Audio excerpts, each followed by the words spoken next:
Boleh mula. Baik. Assalamualaikum warahmatullahi. Bismillahirrahmanirrahim. Alhamdulillahirabbil alamin. Nahmaduhu wa nasta'inuhu wa nastaghfiruh. Wa na'udzu billahi min syururi anfusina wa min sayyiati a'malina. May yahdihillahu fala mudhillalah wa may yudlilhu fala hadiyalah. Asyhadu an la ilaha illallah wa asyhadu anna Muhammadan abduhu wa rasuluh. Allahumma salli ala Muhammad wa ala ali Muhammad kama sallaita ala Ibrahim wa ala ali Ibrahim innaka Hamidum Majid. Wa barik ala Muhammad wa ala ali Muhammad kama barakta ala Ibrahim wa ala ali Ibrahim innaka Hamidum Majid. Rabbi syrah li sadri wa yassir li amri wahlul 'uqdatam min lisani yafqahu qawli, amma ba'd. Alhamdulillah, kita bersyukur kepada Allah Subhanahu wa taala dapat kita berkumpul lagi pada malam ini, walaupun dengan keadaan semasa yang tidak berketentuan. Inilah balik pada asal pagi tadi pun kalau ikutkan hujan sekap 2 jam je dekat Shah Alam, Bukit Jelutong punya tol dah naik air balik kan. Qadarullah masya Allah fa'ala. Jadi apa keadaan sekalipun kita kena bersedia bersabar menunggu akan keputusan atau ketentuan Allah Taala ke atas kita.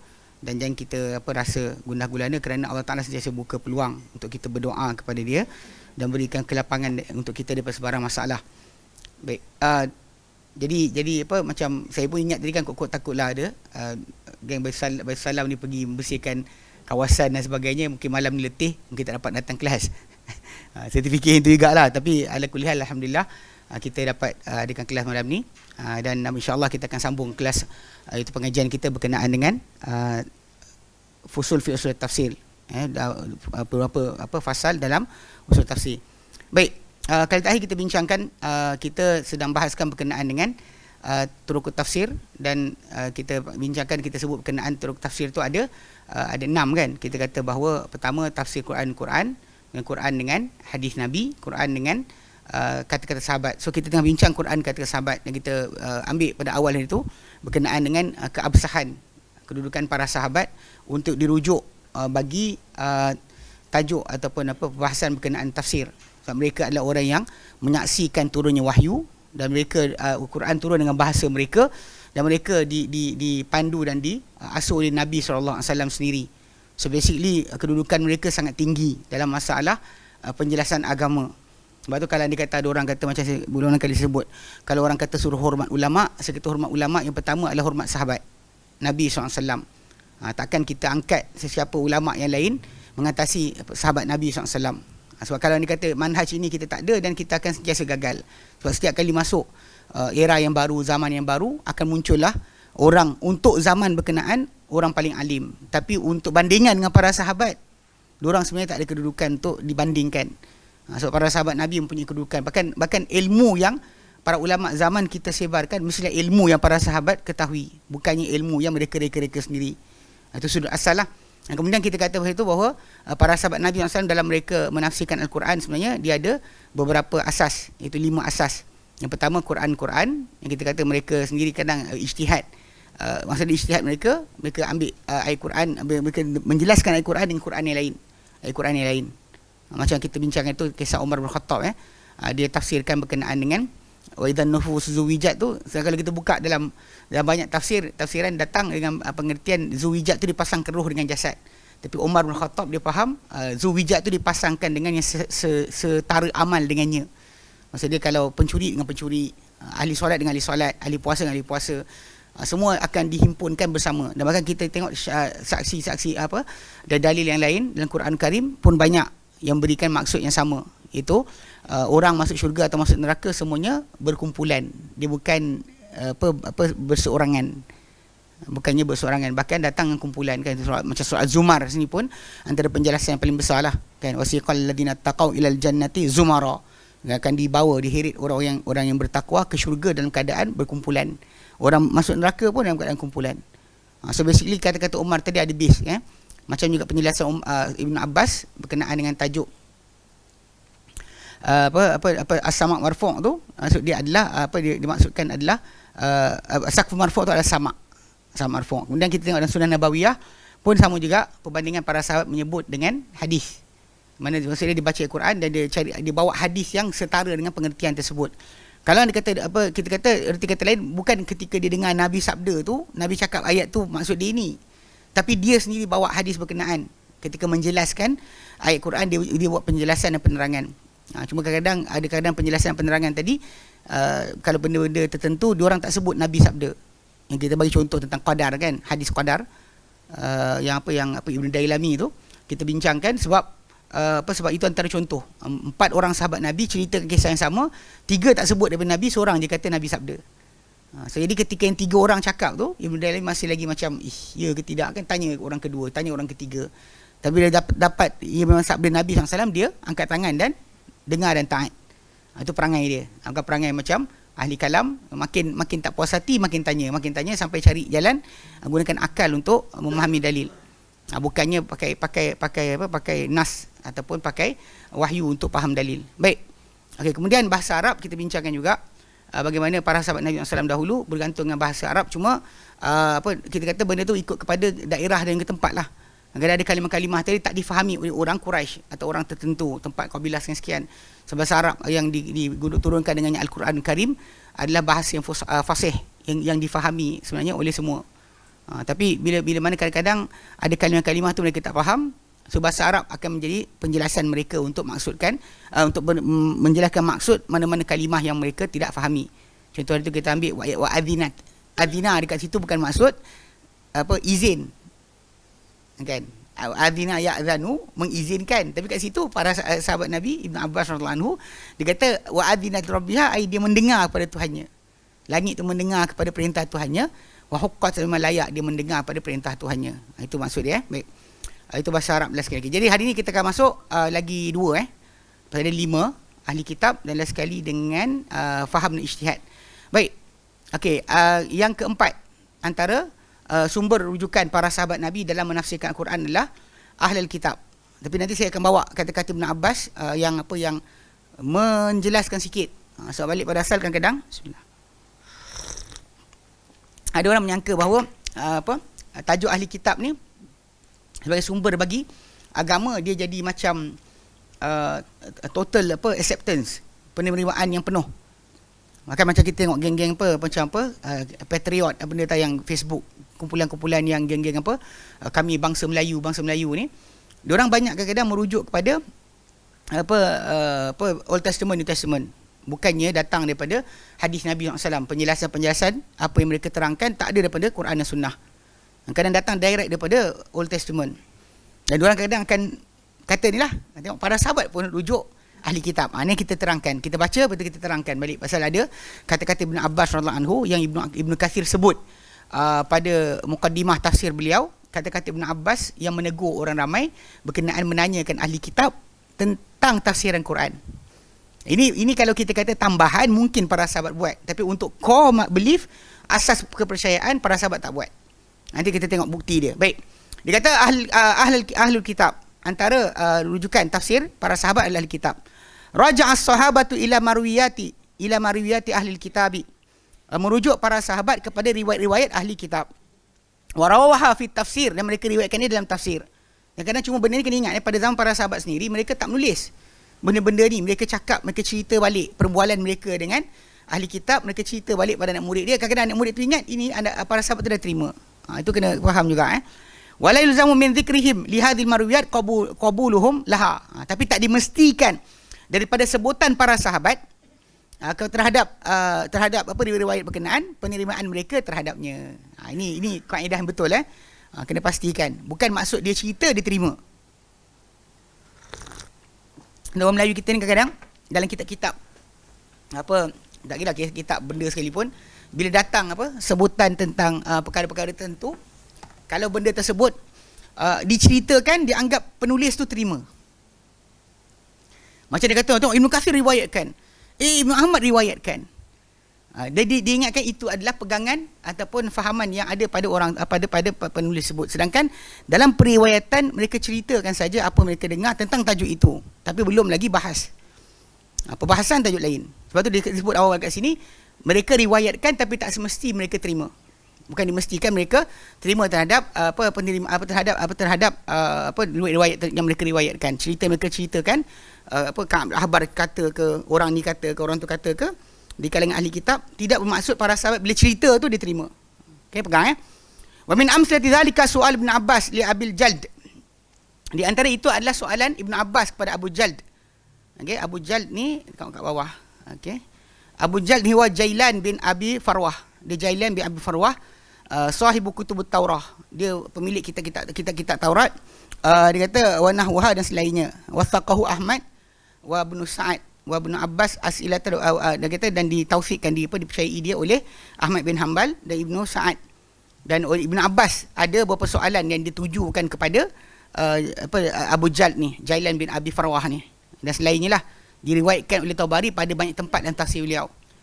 Mana banyak riwayat ni yang Ibnu Abbas tanya kepada dia. Ni tentang apa hal tanya bukan maksud terima. Tapi kita kata dari segi perbahasan kita dengar. Faqad rawat Tabari bi sanadihi anil Hasan bin Furat an abihi. Kita telah meriwayatkan Imam Tabari dengan sanadnya daripada Hasan bin Furat, daripada bapa dia. Qala, dia kata, kataba Ibnu Abbasin ila Abil Jald yas'aluhu anir ra'di, anir ra'di.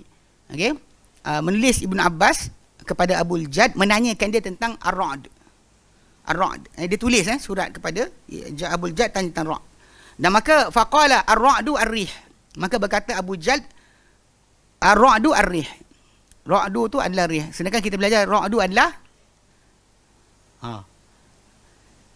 guru kan. Kan dalam surah Ar-Ra'du kan. Okey. Dia dalam ayat Al-Quran, bahkan kita bila kita dengar guru, bukan kita auzubillah minasyaitanir rajim. Banyak orang dia isti'azah. Orang Melayu kita di isti'azah, takut syaitan menyuruh belakang dia, nanti dia kena peti. Tak tahu auzubillah minasyaitanir rajim kan, takut kena peti. Sedangkan kita disuruh untuk mengatakan subhanallazi yusabbihu ar-ra'du bihamdihi. Maksudnya Tuhan yang bertasbih guru kerana dengan memuji Allah SWT, memujinya. Wal malaikatu min khifatih, dan para malaikat daripada ketakutan terhadapnya. Kita puji Allah Taala di atas bunyi guru tadi. Guru tu adalah bertasbih. Macam Quran katakan yusabbihu ar-ra'du bihamdihi, dan bertasbih guru dengan memuji Allah Subhanahu wa taala. Tapi lah ala kulli ada banyak dongeng datang, orang kita dengar je guru kan, nampak kilat je kita cepat auzubillahi minasyaitanir, takut syaitan nyuruh belakang kita kena peti. Allahu a'lam. Ni orang Melayu kita orang Melayu kita punya fahaman.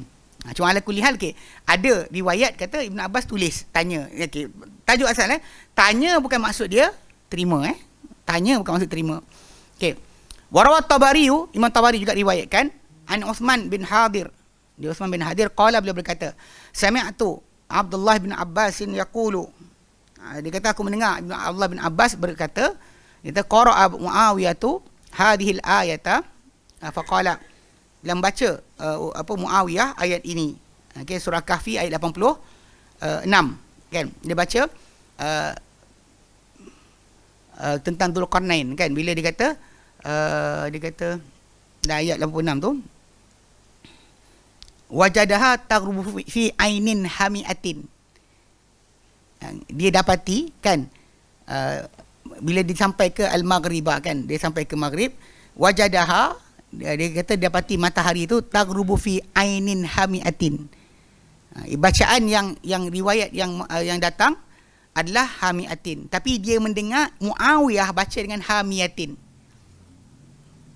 Hamiatin tu maksud lain, maksud dia lumpur tanah, yang tanah yang macam dia berubah kan, dalam ayat tentang kejadian Adam kan, min salsali min hama'im masnun, hama kan, mana tanah hitam yang berbau hanyir, yang kehitam-hitaman, maksud dia sebut itu kan, buat tanah liat kan, salsal min hama'im masnun, hama'in masnun, masnun tu berubah, hami'ah tu maksud dia adalah tanah yang berbau.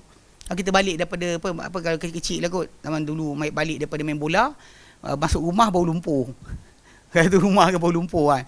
Okey, benda tu itu yang dikatakan bau tu kan. Tu tanah. Arti kata lain tanah. Tapi bila kata hamiyatin, bacaan yang dibaca oleh Muawiyah, okey, itu dah beri maksud lain. Hamiyah maksud dia panas. Daripada hama. Panas. Jadi ni datang dia tu hamiah hitam. Tanah lumpur. Macam kita sering terjemahkan Quran, memang kita kata kisah Zulkarnain ni sering ditimbulkan oleh golongan golongan musyrikin pun cakap, orang-orang kafir yang persoalkan Quran, geng-geng Bible punya ni kan, preachers ni, dia kata Quran salah fakta. Sebab Quran kata matahari terbenam dalam lumpur. Sedangkan apa yang dilihat oleh Zulkarnain, dia nampak macam tu, lumpur tu matahari turun kat situ. Itu maksud dia nampak wajadaha, dia dapati matahari itu terbenam kat situ. On dia punya pandangan. Bukan maksud dia Allah Ta'ala kata matahari terbenam dalam lumpur. Kawasan tempat dia pergi tu maksud dia nak bagi kita syaratkan adalah kawasan berlumpur. Kawasan tu, ujung tempat dia pergi, kawasan barat tu yang dia sampai, kawasan tu berlumpur. Itu maksud bila dia kata matahari terbenam dalam lumpur. Jadi itu yang terjemahan kita sering baca dalam surah Al-Kahfi. Tapi bila kat sini Muawiyah baca dengan ainin hamiyatin. Maka faqala Ibn Abbas, berkata Ibn Abbas, innaha ainun ainin hamiyatin. Ia adalah ainin hamiyatin.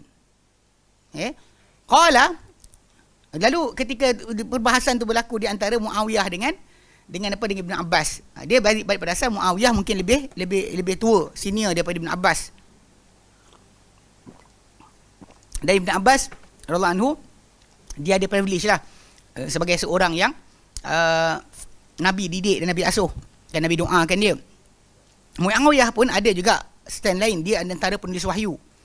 Antara penulis wahyu yang Nabi pernah lantik untuk tulis Al-Quran Karim adalah Muawiyah bin Abi Sufyan. Walaupun dia punya kedudukan mereka berdua dengan Nabi sama panjang. Maksud dia diorang datang duduk dengan Nabi SAW di Madinah 3 tahun, tahun ke-7 Hijrah. Lepas perjanjian Hudaibiyah. Saya dia masuk Islam lewat kan. Tapi macam Ibn Abbas mungkin dia Islam lama, tapi dia datang ke Madinah pun tahun ke-7 Hijrah. So basically dari segi sudut mereka punya kedudukan bersama dengan Nabi tu lebih kurang sama. Bukan sama. Tapi memang mungkin Ibn Abbas lebih muda banding Muawiyah. Ala kulli hal, jadi bila mereka berbalah tentang tajuk tadi kan, ayat tu baca hamiyatin atau hamiatin, Ibn Abbas tegur, dia kata hamiatin, Muawiyah kata hamiyatin, panas. Muawiyah kata tanah berlumpur, okey. Faja'ala Ka'ban bainahuma, maka mereka jadikan Ka'ab al-Ahbar.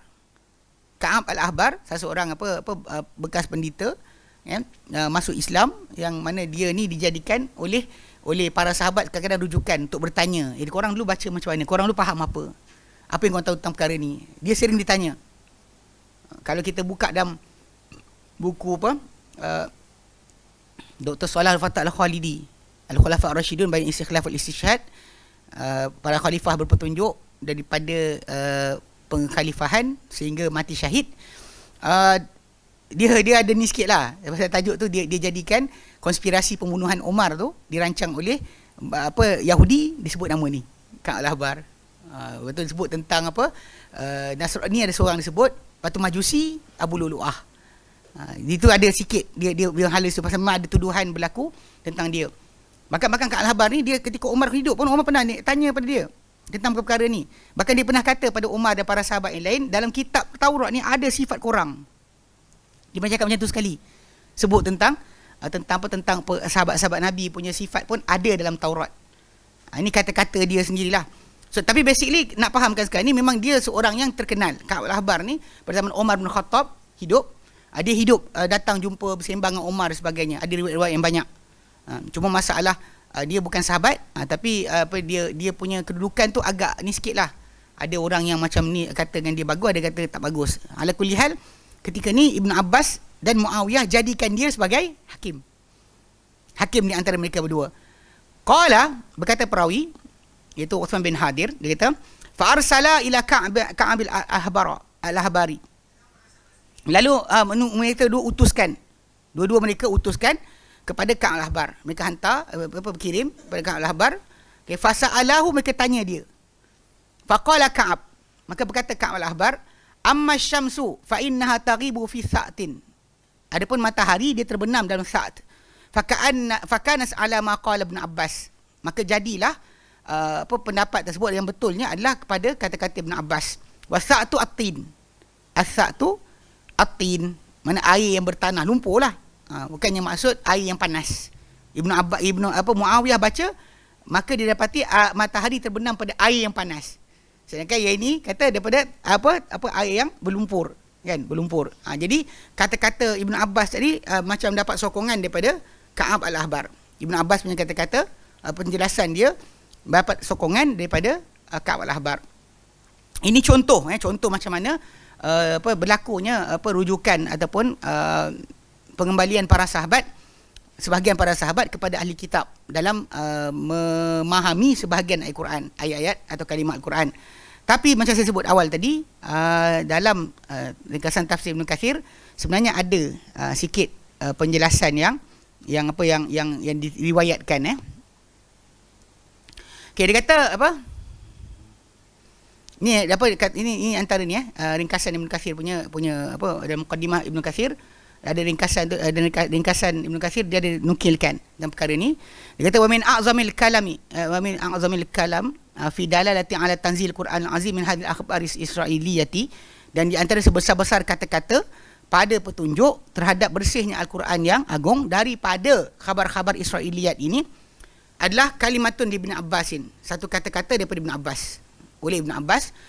Rawahal Bukhari fi sahihi, pendapat ni, kata-kata ni Bukhari riwayatkan dalam sahih beliau.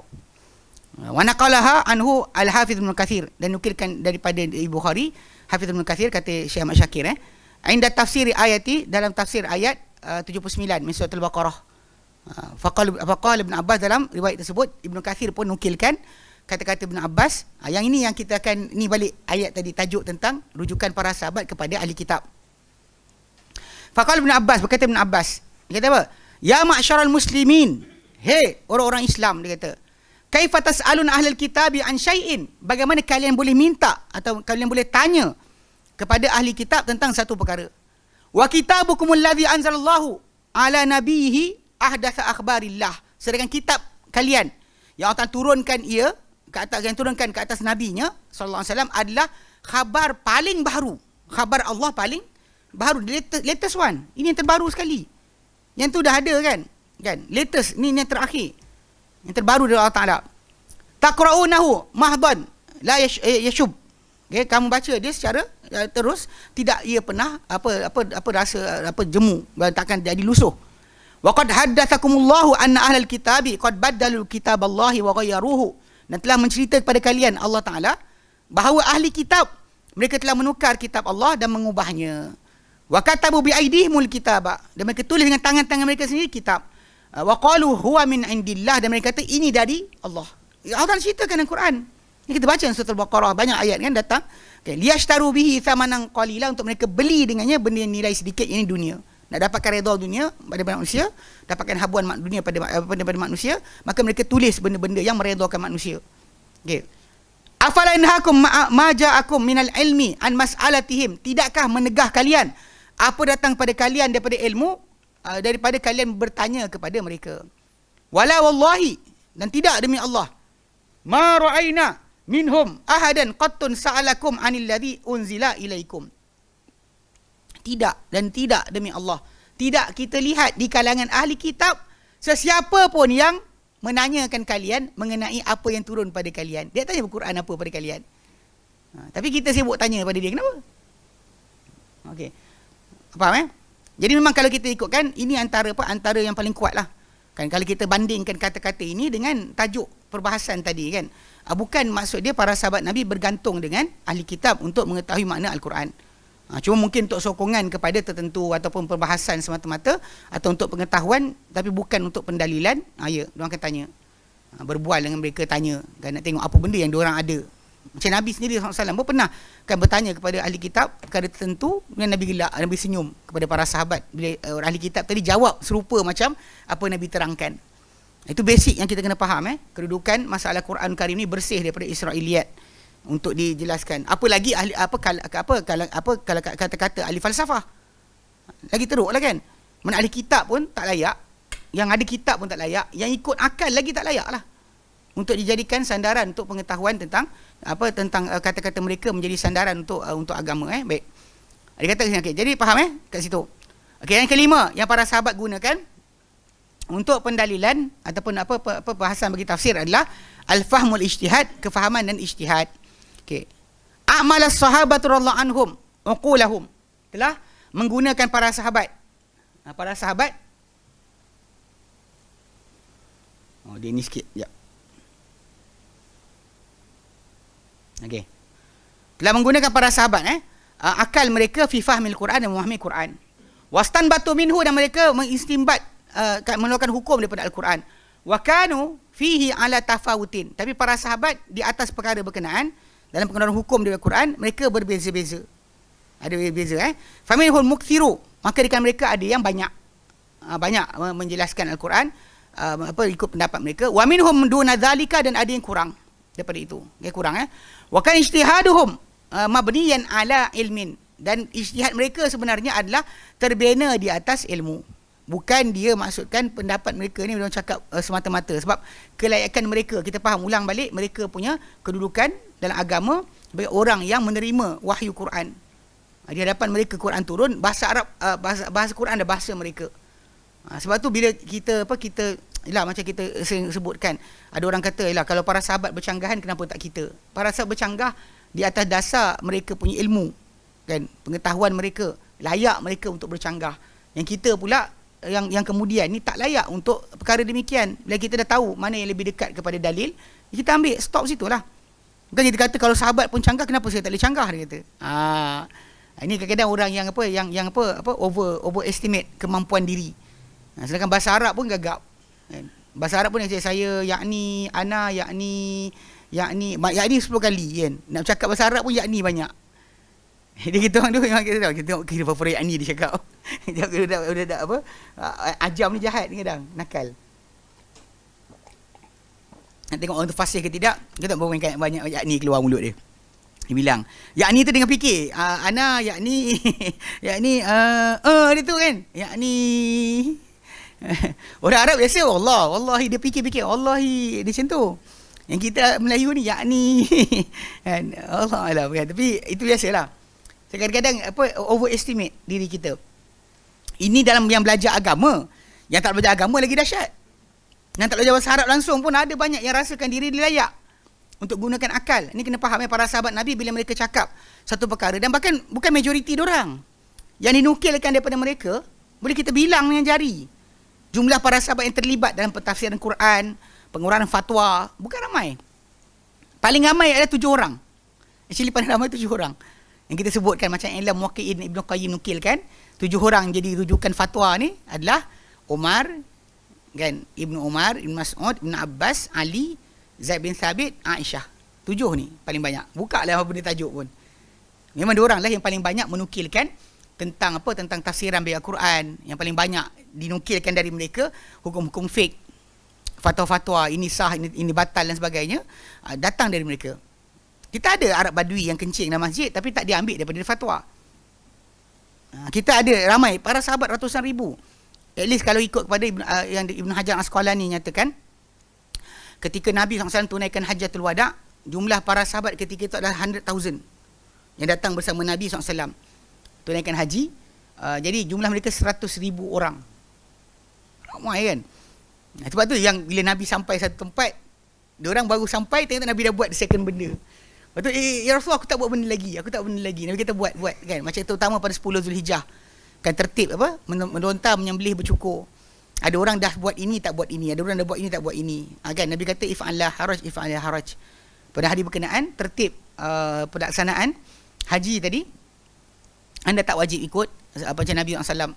Bahkan Nabi yang fatwakan. Bukan kita cakap Nabi yang fatwakan. Nabi lepas daripada puat, melontar dan menyembelih, kemudian Nabi tukar baju.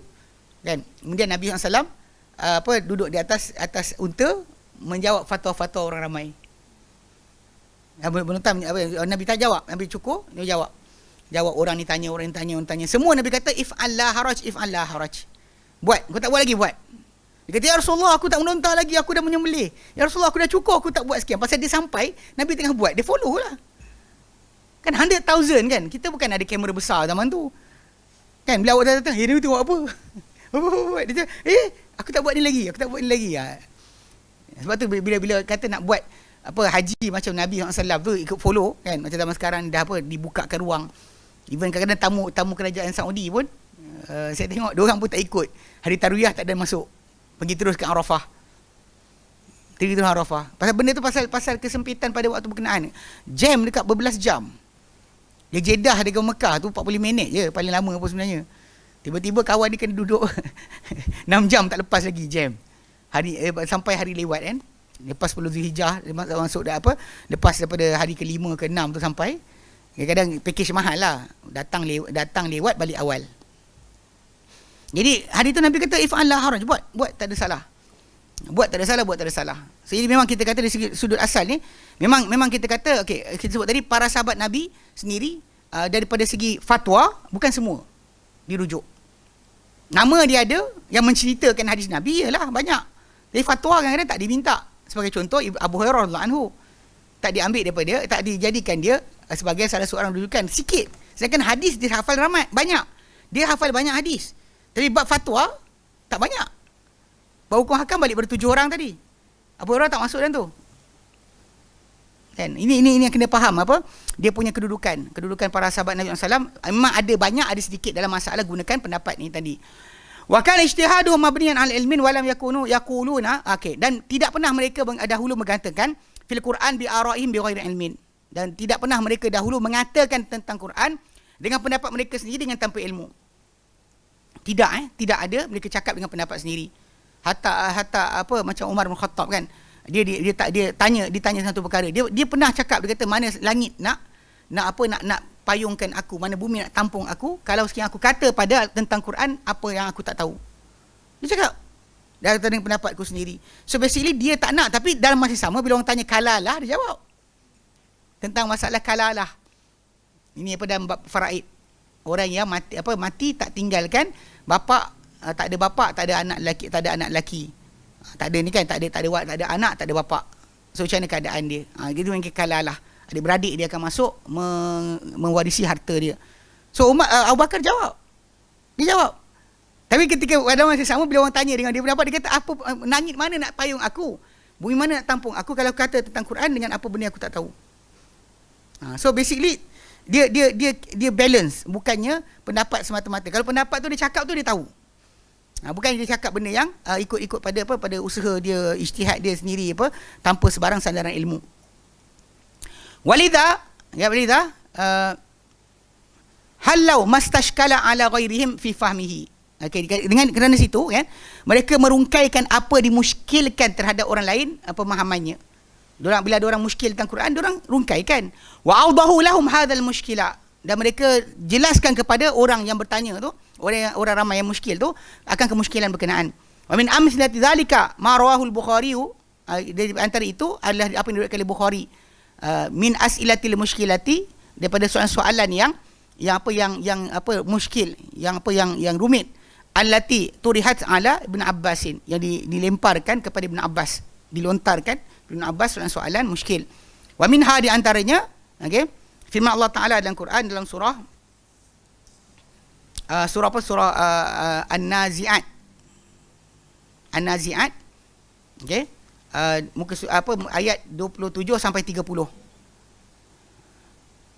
Dan Allah Taala katakan antum asyaddu khalqan amis sama banaha, adakah kalian lebih dahsyat ciptaan ataupun langit? Banaha, Allah Taala bina dia. Rafa'a samkaha fasawwaha wa aqtasha lailaha wa akhraja duhaha. Yang Allah Taala rafa'a samkaha, dia angkat ketebalan langit ni. Wa akhraja duhaha, dan dia keluarkan akan cahaya dia. Wal arda ba'da dzalika dahaha, dan bumi setelah itu dia dibulatkan kan. Jadi dikasebut sini kan, fadzakara, kat sini soalan timbul pada Ibn Abbas bukan masalah flat earth atau tak flat. Tapi dia tanya berkenaan dengan mana satu dulu. Sebab dalam sini Allah Ta'ala sebut berkenaan dengan bumi, langit, tapi Allah Ta'ala sebut tentang khalqus sama' qabla al-ardi, ciptakan langit sebelum bumi. Wa fi qawlihi, sedangkan firman Allah Ta'ala dalam surah Fussilat ayat 9 sampai 11, Allah Ta'ala nyatakan a'innakum latakfuruna billadzi khalaqal arda fi yawmaini thumma stawa ila as-sama'. Adakah kalian nak kufur dengan Tuhan yang menciptakan bumi pada masa 2 hari. Kemudian dia bersemayam, dia menuju kepada langit. Okey, yang Allah Taala katakan kepada langit dan bumi kan. Jadi basically dekat situ pula macam nampak fadzakara khalqul ardi qabla samai fi hadhil ayah. Maka dalam ayat surah Fussilat pula disebut tentang penciptaan bumi sebelum daripada langit. Yang satu lagi sebut langit baru bumi. So jadi apa maksud dia? Jadi diorang tanya Ibn Abbas. Fa ajaba Ibn Abbasin, maka Ibn Abbas menjawab. Okey. An dzalika, mengenai perkara itu, faqala, maka dia kata apa? Faqala khalqul ardi fi yawmaini. Allah ceritakan langit, okey, dalam masa 2 hari. Kemudian thumma stawa ila as-sama' fasawwahunna fi yawmaini akharain. Kemudian Allah Taala tujukan kepada langit pula. Lalu dia jadikan langit, samakan langit itu dalam jadikan 7 langit pelipis langit dalam masa 2 hari lain. Thumma dahal arda. Kemudian dia dahal arda, dia bulatkan bumi ini tadi. Wadahuha, maksud bulatkan bumi ini adalah akhraja minha ma'aha wa mar'aha.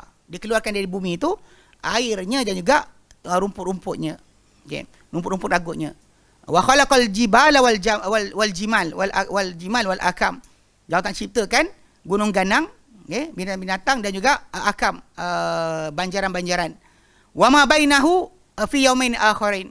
Dan apa di antaranya dalam masa 2 hari yang lain. Maksud dia kalau ikut situ kan dia 6 hari kan, 6 hari. So 2 hari pertama ciptakan bumi. Kemudian jadikan langit 7 dalam masa 2 hari yang lain. Kemudian bumi itu pula disempurnakan. Jadikan ada gunung ganang, ada air dan sebagainya dalam masa 2 hari yang lain. So Ibn Abbas terangkan macam tu. Sebab dia cuba gabungkan maksud ayat tadi kan. Sebab dalam ayat yang ayat yang surah An-Nazi'at itu, wal arda ba'da dzalika dahaha, dan bumi setelah itu Allah Taala dahaha. Kalimah dahaha tu dijelaskan maksud yang lain. So yang kata ambil 2 hari yang asing. Yang 2 hari bumi ni dah jadi, langit jadi, kemudian disempurnakan bumi itu punya kedudukan untuk ada gunung ganang, ada laluan sungai dan sebagainya pada masa 2 hari yang lain. Okey. Fadzalika qauluhu dahaha. Itulah maksud firman-Nya dahaha, wa qauluhu khalaqal arda fi yawmain. Dan firman Allah Taala menciptakan bumi dalam masa 2 hari. Faja'al al-arda wa ma fiha min syai'in fi arba'ati ayyam. Maka Allah Taala jadikan apa di bumi, apa pada bumi dan daripada benda-benda dalam masa 4 hari. Kalau kita tolak siapa beli Shopee, okey. Okey, maksud dia 2 hari pertama, 2 hari ni kan disempurnakan bumi. 4 hari lah. Bumi dalam masa 4 hari. Langit dijadikan 7 lapis dalam masa 2 hari. Okey, wa khuliqatis sama'u fi yawmain. Sedangkan diciptakan langit dalam masa 2 hari. So ini penjelasan ni dikeluarkan Ibn Abbas radhiyallahu anhu.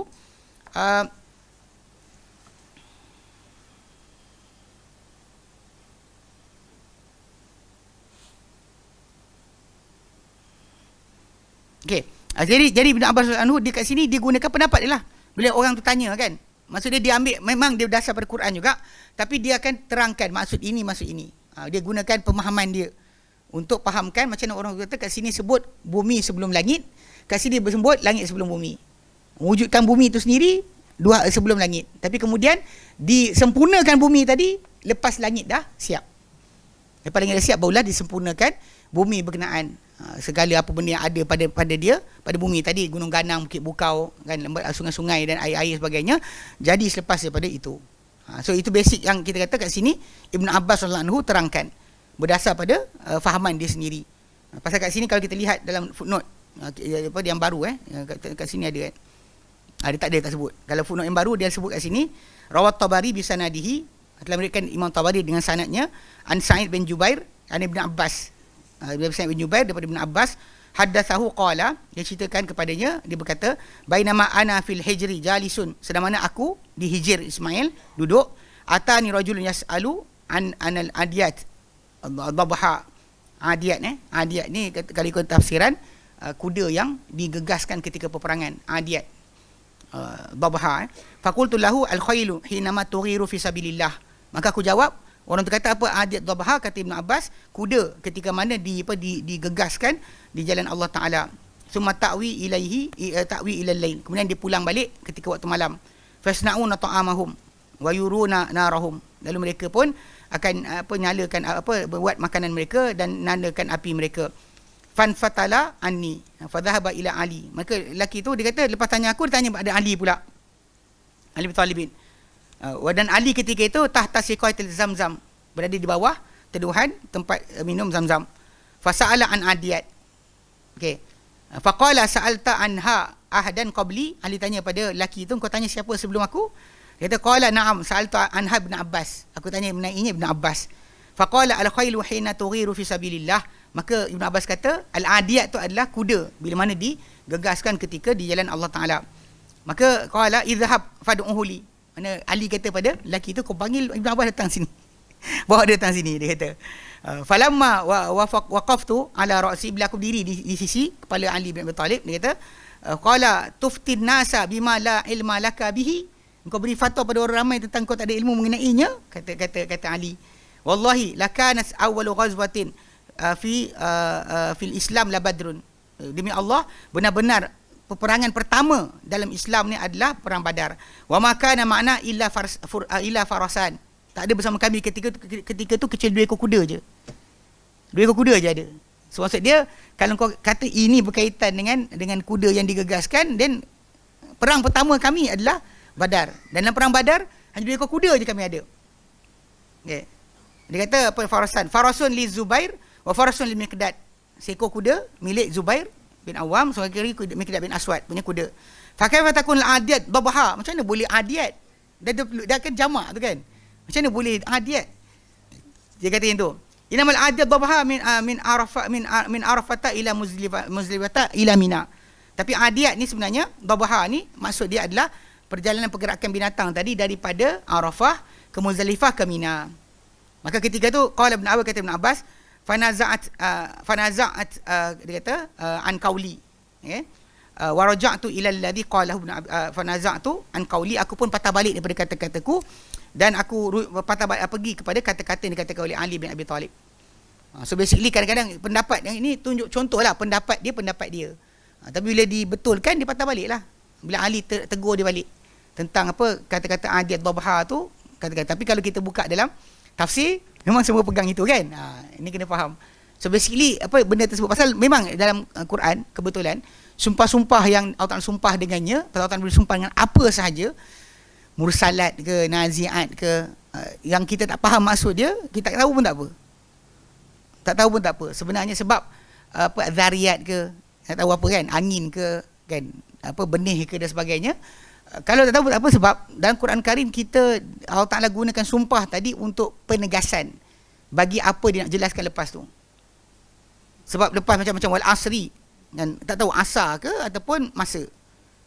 Apa maksud asar? Asar ke? Asar hari tertentu ke? Kita tak ada sebenarnya. Macam wal fajri. Tapi yang penting adalah lepas tu, sebab kalimah sumpah ni tak perlu kita tahu pun tak apa. Allah Ta'ala bersumpah dengan apa saja dia kendaki. Kita tak tahu pun tak apa. Yang penting adalah apa lepas sumpah tersebut. Sumpah tu Allah Ta'ala nak tegaskan. Dia macam bila kata wallahi, apa? Dia tak boleh wallahi saja. Wallahi. Orang kata apa? Wallahi. Orang kata apa? Kan faham tak? Ayat tak sempurna. So basically macam dia wal asri innal insana fi khusr. Yang itu yang penting untuk kita. Macam wasyamsi wa duha kan, duha tu kan, apa, hujung dia yang betul, yang hujung tu yang penting. Fa alhamaha fujuraha taqwaha kan, qad aflaha man zakkaha. Telah berjayalah orang yang menyucikan akan jiwa tersebut. Wa qad khaba man dassaha, dan rugilah orang yang, hampalah orang yang mengotorkan jiwa berkenaan. So sumpah tu 10 sumpah, tajuk dia satu je. Kadang satu sumpah, satu tajuk. Jadi basically dekat situ yang kita tak faham tak apa. Yang tak penting tak faham tak apa. Ada khilaf dalam masalah apa yang disumpahkan tu apa? Angin ke, malaikat ke, kan, kuda ke dan sebagainya. Kita ada masalah. Pasal yang penting ada lepas dia tu. Kalau anda kata ada penjelasan direct Nabi SAW, maka kita tak ada pening kepala. Para sahabat pun tak ada masalah di situ. Tapi para sahabat pun tak kisahlah kita. Faham tak? Bahkan penukaran macam daripada maksud kuda kepada maksud unta. Apa masalah dia? Kan? Tak ada masalah untuk kita pada perkara berkenaan. Okey, ala kulli hal itu yang patut difahami berkenaan dengan tajuk ni, tajuk tentang tafsiran para sahabat. Apa yang akhir sekali itu tentang tajuk apa dia kata pendapat ataupun ijtihad. Baik. Hukum tafsir as-sahabi, hukum tafsir seorang sahabat. Okey, kalau kita balik pada tafsir Quran dengan hadis, yang mana Nabi terangkan ataupun yang Allah Taala firmankan, Allah Taala terangkan balik, kita tak boleh lari daripada tafsiran berkenaan. Kita kena terima itu sebagai penjelasan yang utama. Bahkan tafsiran Nabi SAW pun macam tu juga. Tak boleh kita macam tafsiran Nabi ada, kita buat tafsir kita sendiri. Tak boleh. Tapi sekarang hukum tafsiran para sahabat, macam mana kedudukan dia. Okey, hukum tafsir sahabi, hukum tafsir seorang sahabat. Okey, dia kata apa? Dzakara ba'dul ulama'i, telah menyebut sebagian para ulama, anna qaula sahabi, bahawa pendapat seorang sahabat fi tafsiri dalam tafsir, lahu hukmul marfu', dia ada hukum hadis marfu'. Ni setengah ada sebahagian para ulama kata macam tu. Kata Syekh Musa Tayyar, walakin hadzal qaula la yuqbalu ala hadzal itlaq. Dia kata akan tapi pendapat ini tidak diterima di atas kemutlakan ini, dengan tanpa ikatan. Mana maksud dia just like that kita terima, bulat-bulat tak boleh. Was-sawabu, dan yang sebetulnya, anna tafsir as-sahabi lahu aqsamun. Bahawa tafsiran para sahabat ni dia ada beberapa pecahan. Untuk kita faham yang kita terima ke tolak ke, hukum dia macam hadis Nabi ke tidak ke, dan kita kena ada pecahan. Wa kullu qismin lahu hukmun khasun, dan untuk setiap bahagian ada hukum yang khusus. Wa hadhil aqsamu hiya, dan bahagian-bahagian berkenaan adalah, pertama, ma lahu hukmur raf'i, apa yang ia punya hukum rafa', hukum hadis marfu', hadis yang diangkat oleh Nabi SAW. Macam kita sebut itu, ada kadang-kadang para sahabat sebut perkara tapi dia tak kata Nabi kata, tapi sebenarnya benda tersebut pada hukum hadis Nabi SAW. Sebab kadang dia bercerita dia tak sebutkan kata Nabi sabda, dia menterangkan balik apa yang dia dengar daripada Nabi SAW, tapi tak kata Nabi, aku dengar Nabi sabda. Dan mungkin anak murid tadi dengar macam tu je dan terus terima tanpa soalan. Macam kes yang Ibn Dailami tu kan, dia tanya ramai. Dia tanya Ubay, dia tak puas hati. Dia tanya Ibn Mas'ud, dia tak puas hati. Dia tanya dengan Huzaifah, dia tak puas hati. Dan sekali dia tanya dengan Zaid bin Thabit. Zaid bin Thabit kata Nabi sabda, boleh diam. Maksudnya 4 orang hadis Abu Daud 4699. Dia tanya tentang qadar tadi, dapat jawapan ni dia tak suka. Dia rasa berat, jawapan tu berat. Tapi bila dia tanya Ubay jawab macam tu, dia tak puas hati. Dia tanya Ibn Mas'ud. Ibn Mas'ud jawab sebiji macam Ubay jawab, tapi dia tak puas hati lagi. Dia tanya dengan Huzaifah bin Yaman. Tak puas hati lagi, dia tanya pula dengan Zaid bin Thabit. Zaid bin Thabit kata Nabi sabda, boleh diam. Once dia dah pasti Nabi sabda, dia angkat tangan. Ini perangai yang ada pada salaf. Bila ada Nabi sabda, dia angkat tangan. Tak ada, dia kan macam tapi, dia tak ada tapi. Zaman kita ni kan, Nabi sabda dia pun lawan lagi. Nabi kata tak boleh, dia nak buat juga. Nabi kata yang bina atas kubur, dia nak bina juga. Tapi ada ustaz kata boleh, ambil ustaz awak kan. Dia suka macam tu. Yang peliknya kan, yang Nabi sabda tu macam tak dinilai, macam worthless. Kan dibaca macam tak dinilai. Kalau tok guru cakap, jangan langgar, nanti tulah. Langgar hadis Nabi tak apa. Langgar kata-kata ulama' jangan. Itu kepelikan yang berlaku dalam masyarakat Melayu kita. Kan langgarlah hadis Nabi macam mana pun, tak ikut sabda Nabi tak apa. Yang penting jangan hina ulama'. Walaupun yang dikatakan ulama' tadi bukan ulama' pun, kan? Bukan ulama', dan bahkan dia tak layak untuk dipanggil ulama' dengan kejahilan yang dia ada. Tapi peliknya masyarakat Islam kita macam itulah. Kan kesian. Ala kulli hal ni kita panggil apa, terutama zaman media sosial ni, orang tak nak belajar, datang kelas dan sebagainya, tak nak duduk kan, tahan diri duduk boleh mempelajari ilmu dengan betul. Dia suka dengar sepatah-sepatah, lepas tu lari. Dengan sepatah-sepatah lari. Sampai kadang-kadang kita dalam jemaah Islam sekarang pun terpaksa buat video-video yang pendek-pendek. Sebab orang tak suka nak dengar panjang-panjang. Buat pendek-pendek. Moga-moga dengan yang pendek tadi dapat kita satu hari tarik daripada dengar yang panjang. Wallahualam kan. Tapi secara asalnya memang belajar ni kan, antara syarat dia adalah tulus zaman. Panjang masa. Bukan nak habiskan puluhan tahun macam para ulama' buat zaman dulu. Kan para ulama' Ibn Hajar Asqalani, bila dia belajar kan, dia belajar untuk contoh macam belajar nahu dengan satu guru 14 tahun. 14 years kan, 14 tahun dengan satu guru. 10 tahun dengan guru berkenaan. Kita mana ada 4 tahun kan, 2 tahun dengan ustaz ni, dengan pensyarah sekian balik. Kan, calor kan, udah cukup. Udah belajar-belajar banyak sangat. Ini salah, berlainan. Diorang punya keadaan tak sama. Tapi kalau kita sekarang macam nak asingkan 2 jam waktu kita untuk belajar, apa masalah? keseharian kita tu tak buat apa pun. Habis-habis buka Facebook kan, gaduh-gaduh dengan orang kat situ. Bukan buat kerja lain pun. Tapi nak asingkan 2 jam dengar ilmu, belajar benda yang kita tak tahu, tak ada. Sebab tu zaman kita sekarang ni masalah kan. Orang yang tak tahu agama masih diangkat dan diagung-agungkan tanpa sebab. Kan ada dia ajar Islam, tak ajar Islam pun, dia ajar perbomohan. Yang peliknya tak tahu kenapa. Tapi ni kena faham kan.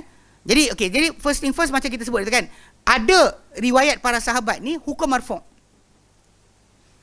Hukum marfu' yang dianggap hukum marfu'. Wa hadha yashmulu asbaban nuzul.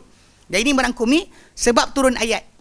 Walaupun dia tak kata Nabi sabda, tapi dia cerita apa jadi sebelum turunnya ayat tadi. Sebelum ayat tu turun, dia ceritakan kisah ini berlaku, lepas tu turun ayat Quran kepada Nabi SAW. Ini dikira hukum marfu' lah. Okay, hukum marfu'. Wal ikhbara anil mughibat. Dan pemberitahuan tentang perkara-perkara ghaib. Baca hadis Ibn Abbas tentang masalah hari kiamat nanti apa jadi pada neraka. Itu benda ghaib. Tak boleh dipikirkan dengan akal. Wa hukmu hadzal qabulu hukmu hadza al-qabulu idza sahha al-khabaru fihi. Dan hukum ini, bentuk yang ini yang pertama ni, dia adalah penerimaan apabila sahih khabar padanya. Kalau kita dah pastikan sanad dia sahih, maka ia adalah diterima, mesti diterima. Wa sawu dzalika anna hadza mimma la majal lil-ijtihad fihi. Dan itu adalah, sebab itu adalah bahawa ini di antara perkara yang tiada ruangan untuk ijtihad padanya. Pada benda yang sebab turun ayat, itu bukan tajuk ijtihad. Kalau kita reka, tajuk lain lah. Macam contoh macam orang tu dia reka sebab datang hadis Nabi. Kenapa Nabi tak izinkan benda tertentu? Kemudian Nabi tak sebut. Nabi dia kata, jadi kalau benda tak jadi macam ni, bolehlah buat, dia kata. Dia datangkan sendiri daripada diri dia. Kadang-kadang benda tersebut yang kita panggil apa? Gambaran atau bayangan tersebut bukan yang macam apa turunnya Quran. Pada Quran yang turun, kisah dia tak boleh direka-reka. Tak boleh direka-reka. Sebab tu sanad kena sahih lah. Kalau sanad sahih dan kita kena terima. Okey. Wa yalhaqu bihadza, dan menyusul pada hukum marfu' ni juga ma ajma'a alaihi as-sahabatu. Apa yang bersepakat terhadapnya para sahabat. Anything yang para sahabat bersepakat maksud dia atau pengertiannya, maka ini adalah mesti kita anggap hukum marfu'. Macam hadis yang marfu'. Li'anal ijma'a hujjatun. Kerana ijma' adalah hujjah. Kesepakatan para sahabat terhadap hukum, dia adalah hujjah. Okey. Fayakun bi quwwatil marfu'. Maka dia menjadi pada kekuatan hadis yang marfu'. Tahap dia. Yang bila kita dengar, tak boleh kita tolak. Kecuali pada zaman kita sekarang lah. Yang kita sebutkan ada orang gila kata, rejam penzina yang telah berkahwin, tidak ijma'. Lepas tu kita tanya balik, Nabi rejam? Rejam. Sahabat rejam? Sahabat rejam. Ijma' tak? Datang mana kita tak faham kan? Dia solat macam kita kata apa? Solat maghrib Nabi solat di 3 rakaat. Lepas tu para sahabat solat 3 rakaat. Ijma'. Kita giling kepala. Tak kan? Rosaklah agama. Ini kena faham. Jadi apa yang dikira marfu' ni memang hukum dia seperti hadis Nabi yang tak boleh kita tolak. Bahkan bila kita tolak saja, pada agama kita ada masalah. Dan agama yang kita anuti, yang kita kata saya Muslim, Islam apa kita ni kena diungkaikan balik, kena diperhatikan balik. Mungkin tak betul pada kata-kata yang kita Islam. Yatawaqqa ba'dul ulama'i qaidan fil ghaibiyat. Dikata dan telah meletakkan sebahagian para ulama ikatan kita panggil apa, garis panduan pada perkara-perkara ghaib. Wa huwa, dan dia adalah alla yakuna al-mufassiru masyhuran bil akhdhi an Bani Israel. Bahawa hendaklah ahli tafsir berkenaan tak terkenal dengan pengambilan kata-kata daripada Bani Israel. Itu syarat. Kalau seorang tu di kalangan ahli tafsir berkenaan, di kalangan para sahabat sendiri pun, kalau jenis suka, dia memang terkenal suka ambil daripada Israiliyat, maka dekat situ ghaibiyat daripada dia ni kena sikit. Kena dinikan sikit. Idza kana fil qawli madhkur syubhatun khabari Israili. Sekiranya pada kata-kata yang disebut tu ada keserupaan dengan khabar Bani Israel. Ada keserupaan. Macam contoh macam kisah Harut dan Marut. Harut dan Marut kan? Siapakah dia dan sebagainya, Babylon apa tentang tajuk apa Venus. Hala dia apa cerita dia kononnya ada malaikat tak setuju dengan Adam punya apa dia dengan khalifah, kemudian kononnya dua malaikat tadi Allah Ta'ala turunkan seorang perempuan cantik, kemudian apa dia orang berebut, kemudian dia orang sekian, kemudian apa dia buat, last sekali apa perempuan tu jadikan bintang Venus, kemudian yang malaikat tadi tak jadi apa tak tahu, tak ingat. Tapi cerita ni Israeliat ataupun yang kata apa yang mengajar sihir adalah Sulaiman. Contohnya kan kadang-kadang kata-kata dia terkeluar. So dari sudut itu kita tengok pula. Kalau dia kata keserupaan dengan Bani Israel bercerita, maka kita tak ambil. Terutama kalau sahabat berkenaan atau apa yang menafsirkan Quran tersebut, dia kuat ambil cerita daripada Israeliat. Ini level sana Ini bukan level Patriot Malaysia ni. Bukan level kumpulan apa bangsa Melayu, Bani Tamim kan. Bani Melayu ni bukan. Ini bukan level orang. Ni level yang atas lagi kan. Yang mana kita kata kadang-kadang ada kata-kata sedemikian. Yang mana kisah-kisah tersebut ada Israeliatnya dan ada yang dan tidak ada pada Quran Sunnah penjelasan detail kadang-kadang perkara tersebut. So benda berkenaan kita kata perkara-perkara berkenaan dimasukkan sedemikianlah. Kalau anda kata ghaibiyat, kena pastikan orang tersebut di kalangan ahli tafsir tadi bukan yang suka ambil. Dan bahkan kalau ada keserupaan dengan Bani Israel punya, maka kita anggap dia Israeliat. Wa min amsalati asbabin nuzuli ma rawahu al-hakim an Jabirin qala. Jadi antara contoh sebab turun ayat adalah apa diriwayatkan oleh Hakim daripada Jabir radhiyallahu anhu, qala, beliau berkata, kanatil yahudu taqulu, dahulunya orang-orang Yahudi berkata, man ata imra'atahu min duburiha, barang siapa datangi isterinya daripada arah belakang isteri tersebut, fi qubuliha, tapi pada bahagian depan dia. Maksud dia buat hubungan seksual tapi datang daripada arah belakang, isteri depan, suami belakang. Dia kata ja'al waladu ahwalu, akan datanglah anak tu dalam keadaan juling. Anak tu akan juling. Fa anzalallahu azza wa jalla, maka Allah azza wa jalla turunkan suratul Baqarah surah Baqarah ayat 223 Allah nyatakan nisa'ukum harthul lakum, isi sekalian adalah ladang-ladang kalian, fa'tu harthakum annasyitum, datangilah isi sekalian macam mana kalian kehendaki. Dia actually basically sebab orang-orang Madinah dahulu kerana hubungan rapat mereka dengan orang Yahudi keliling Madinah, ada di antara fahaman tersebut sampai kepada mereka dengan tajuk tersebutlah. Jadi datang kepada mereka kata-kata Bani Israel itu masuk dalam fahaman mereka. Tapi bila diorang tanya Rasulullah, dibetulkan masalah haid kan, kalau apa yasalunakal mahid kan, dia pun sama kes dia. Bahkan dalam konteks Bani Israel lagi dahsyat. Dia ada rumah khas luar rumah untuk isteri itu duduk ketika musim ada haid. Tak boleh sentuh apa benda. Yang orang Melayu kita kan kadang ada sebut, tak boleh masak lah. Itu Yahudi punya ajaran. Tapi dah masuk dalam masyarakat Melayu kita. Bani Tamim, dapat sangat. Geng Bani Tanah Melayu ni, ada orang dapat ajaran tersebut. Macam kes tak boleh makan susu dengan ikan, makan laut dengan daging tu kan. Memang orang Yahudi sampai sekarang. Dalam dapur rumah diorang, dapur ada 2. Dapur kalau oven tu, oven yang makanan laut lain dengan oven makanan darat. Even utensil pegang mangkuk bekas makan pun tak ada sama. Sampai sekarang dia datang orang kita pun keluarkan, tak boleh makan ini dengan ini, tak boleh makan ini dengan ini, tak boleh makan inilah, tak boleh makan itulah. Semua tu ajaran Yahudi sebenarnya, bukan ajaran Islam. Tapi banyak orang kita dia kata apa? Okey, jadi ayat berkenaan turun dan Nabi Allah Taala pun berikan fahaman yang baru pada mereka, betulkan apa mereka salah faham. Qala al-Hakim, berkata Hakim, hadzal hadithu, hadis ini yang tentang tajuk sebab nuzul bagi ayat 223 surah Al-Baqarah ni, wa asbahuhu, dan yang serupa, wa asbahu dan serupa dengannya, musnadun an akhiriha, dia bersanad sampai ke hujungnya. Walaysat bimawqufatin, dia bukan mauquf. Mana pendapat tu diceritakan, tak sebut pun apa benda, tapi ini sebenarnya sanad dia bercantum, bukan mauquf kepada para sahabat. Fa inna sahabi syahidal wahya, kerana sahabat yang menyaksikan wahyu wa tanzil dan penurunan wahyu, dia kata fa akhbara an ayatin minal qur'ani, lalu diberitahu tentang satu ayat daripada Quran, annahu nazalat fi kadza wa kadza, bahawa ayat turun pada tajuk sekian. Fa innahu hadithun musnadun, maka ia adalah hadis yang bersanad, bukannya kata-kata semata-mata. Kena betulkan jadi kata macam tu. Jadi ini terangkan jadi hukum yang marfu'. Okey, yang kedua Kedua, minhum ma raja'u fihi ila lughatihim. Yang kedua adalah apa yang mereka itu para sahabat merujuk padanya pada pentafsiran kepada bahasa mereka.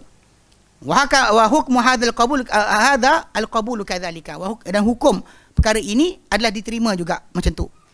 Kenapa? Li'annahum hum ahlul lisan al-arabi. Kerana mereka ni adalah apa orang bagi lidah alladzina zahabil Quran. Orang adalah ahli bagi bahasa yang turun dengannya Al-Quran.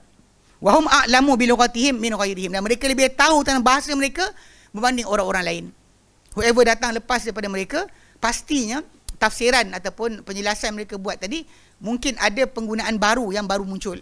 Tidak pada zaman para sahabat, tapi muncul pada zaman kemudian. Ni kita bagi contoh banyak kali kan, kita kata ada benda yang kita sendiri pun lihat pada bahasa-bahasa lain, benda-benda tu perkembangan penggunaan tu beza-beza kan. Macam-macam ada kalimah yang zaman dulu tak digunakan. Macam sado kan.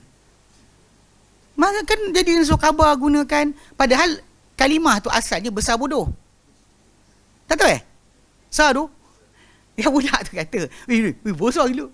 Cantik tu. Cantik bodoh. Dia tu kan, dia do tu bodoh. Sebenarnya dia kata tu, bengok gitu tak? Dia cakap dengan kawan-kawan.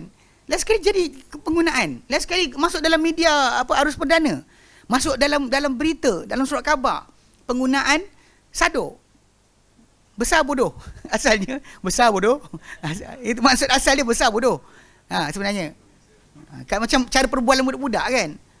Dia budak-budak muda ni, macam zaman chat ni kan. Ada bahasa kita tak faham. Mak-mak cikgu faham. Dia baca mesej, dia baca sekali je. Kita baca berkali-kali tak faham. Ada sekali tu anak saudara saya dia nombor telefon dah tukar. Lepas tu saya pergi rumah abang ipar saya, kan, rumah kakak saya. Lepas tu kan tunggu dia tak sampai. Kan saya pun mesej dia, "Angah kat mana?" Lepas tu lepas tu ada jawapan. CP ni. CP ni. Saya macam saya tak boleh baca. Saya macam apa benda ni? Lepas tu saya bagi kakak saya, "Cikgu, siapa ni?" Laju dia baca. Itu bahasa-bahasa pelik lah. So itu kadang-kadang kena ingat perkembangan penggunaan bahasa ni berkembang dahsyat. Tapi kita nak fahamkan Quran macam mana para sahabat faham. Faham tak? From that base, lepas dah faham tu baru kita boleh elaborate. Nak tengok boleh tak menjangkau pada apa yang kita faham. Kena faham apa diorang faham dulu. Ni berkali-kali kita kata nak tadabbur Quran, kena tahu tafsir. Kalau tidak nak kita pakai bahasa ikut kita kan, kita suka-suka hati kita. Dan Quran ada sebut dadah. Kan? Dadah kan. Fi amadi mumad dadah. Ada. Macam geng-geng ni lah, geng politik kan. Uduhlu fi sini kapas. Masuk dari Islam seperti pas. Kafah jadi kapah. Lepas tu yang kita kata orang UMNO kata, ya ayyuhalladzina amnu.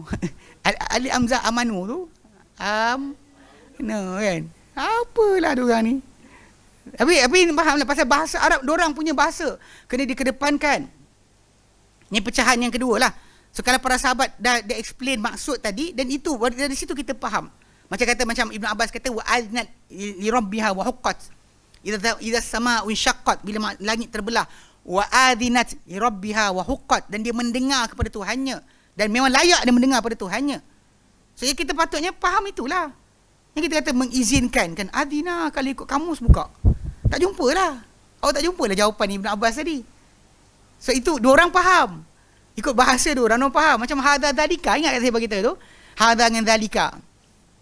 Kan hadzal kitab kan, dia dzalikal kitab ai hadzal kitab. Kalau tak kita tak faham tafsiran dia orang, sampai sekarang kita pun jenuh. Quran kata kitab itu. Quran kata kitab itu. Mana kitab itu? Awak tak tahu ni ada rahsia dan rahsia. Tak? Memang banyak Bani Melayu ni sesat sebab tu. Dia buka terjemahan, kemudian dia cuba elaborate sendiri. Kenapa awak tak nak guna kalimah ini? Apa sebab awak tak nak guna kalimah ini? Sedangkan tafsiran para sahabat dah ada tentang bahasa. Jadi ini hukum kena terima juga. Ketiga, minhum maraja'u fi ila ahli kitabi. Okay, dan daripada yang tafsiran mereka ni, apa yang mereka merujuk padanya kepada ahli kitab. Wa hadza lahu hukum Israiliyat. Dan ini hukum Israiliyat. Yang hukum Israiliyat ni kita kata ada berapa bentuk. Kan Israiliyat ni ada yang datang seiring dengan Al-Quran Karim dan Sunnah. Maka kita kata Quran Sunnah dah ada. Lepas tu ada Israiliyat yang bertentang Quran Sunnah, maka kita tolak. Tolak terus. Macam dia kata berkenaan masalah dosa Hawa mengajak Adam makan pohon terlarang menyebabkan dia mengandung. Perempuan mengandung sebab tu. Hukuman dari Allah Ta'ala. Kerana Hawa makan pohon terlarang, maka dia kena condemn. Datang bulan tiap-tiap bulan datang period. Tu kemudian akan mengandung. Kan? Yang makan Hawa, yang perempuan dunia ni kena hukuman apa hal? Tu yang Adam kata Syekh Ahmad Didat dia jawab, dia kata Adam tak tanya aku bila dia makan, Hawa tak tanya isteri aku bila dia makan, kenapa pula kami kena, dia kata. Pasal diorang kan ada original sin, dosa asal. Jadi benda tersebut yang diorang cuba aplikasikan tu sebenarnya adalah di antara benda yang bertentangan dengan Quran dan Sunnah. Atau diorang kata Quran dan diorang kata berkenaan dengan apa iblis tu, malaikat dan sebagainya. Itu semua tadi bertentangan. Baik. Okey. Lepas tu kemudian ada yang Israiliyat yang Quran tak kata apa, Sunnah pun tak kata apa. Contoh tambahan-tambahan maksud. Contoh macam anak Yakub, yang pertama nama apa, yang kedua nama apa, ketiga nama apa. Yang kita dalam Quran dan Sunnah tak ada. Tapi dia 12 orang adik-beradik. Yusuf yang betul. Yakub ada 12 anak, betul. Tapi masalahnya nama dia apa? Tinggal kat mana? Hanya Ashabul Kahfi jantan betina. Ashabul Kahfi jantan ke betina anjing ni? Kemudian kedua contohnya apa warna anjing dia? Apa spesies? Benda tak ada sebut. Kadang-kadang dalam Quran hadis tak ada, tapi tiba-tiba jumpa diorang ada kata German Shepherd. Contohnya kan. Tak sebut lah, tapi saya katakan ada kadang-kadang tambahan. Tambahan-tambahan tadi tidak dipakai. Tidak dipakai. Dia tertolak. Jadi hukum Israiliyat itu ada hukum yang khas. Keempat, minhu daripada tafsiran tadi, majtahadu fihi wa hadha fi tafsil.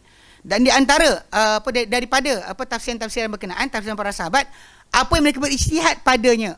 Mereka ijtihad, mereka cuba untuk elaborate sendiri dengan ayat Quran ke, dengan hadis Nabi ke, diorang yang padan-padankan ijtihad tadi. Okay, dengan pendapat mereka sendiri. Okay, jadi kata kat sini ada perincian. Pertama, alif, ayatawafaqu ijtihaduhum fayakunu hujjatun.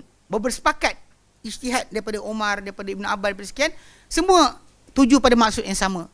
Maka ini hujah. Ini adalah hujah. Memang kena terima. Okay? Ba ayakhtalifa ijtihaduhum. Bahawa bercanggahan ijtihad mereka.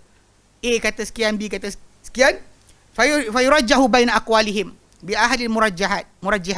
Maka akan ditarjihkan, dikuatkan, dimenangkan di antara pendapat-pendapat mereka dengan salah satu cara pentarjihan yang akan datang. Alama sayati fi qawaid tarjih. Nanti di hujung buku ni ada satu bab berkenaan khas, bab khas qawaid tarjih, kaedah-kaedah pentarjihan. Macam kita nak menangkan, kita nak pilih antara pendapat tadi mana yang lebih aula, lebih patut untuk kita faham dengannya kalimah ataupun pengertian ayat Al-Quran. Okey, nanti kita bincang itu. Kita akan gunakan kaedah tarjih nanti. Jim alla yuradda illa an ahadihim. Alla yarida, bahawa tidak datang pendapat tersebut kecuali daripada seorang mereka je. Alla yarida, bahawa tidak datang illa an ahadihim, kecuali daripada seorang mereka saja. Wala yu'lamu lahu mukhalifun, dan tak diketahui untuk pendapat berkenaan sebarang penyanggah. Tak ada seorang pun against pendapat tersebut. Seorang tu kata, tak ada siapa lawan dia. Fahadzal akhdhu bihi aula. Maka yang pendapat macam ni, kita ambil pendapat ni lebih aula, lebih utama. Khasatan idza haffat bihi qara'inul qabul. Terutama apabila penuh padanya karinah-karinah penerimaan. Sebagai contoh, ka'an yakunal qaulan masyhurin minhum bitafsir. Sebagai contoh, ia adalah pendapat seorang yang masyhur di kalangan para sahabat dengan tafsir. Ali bin Abi Talib, Ibn Mas'udin, macam Ibn Mas'ud, Ibn Abbas. Okey?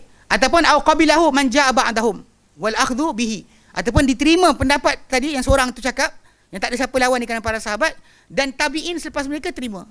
All of them terima except akhadha bihi wa ghairuha min al-qara'inah, selain daripada qara'inah yang lain.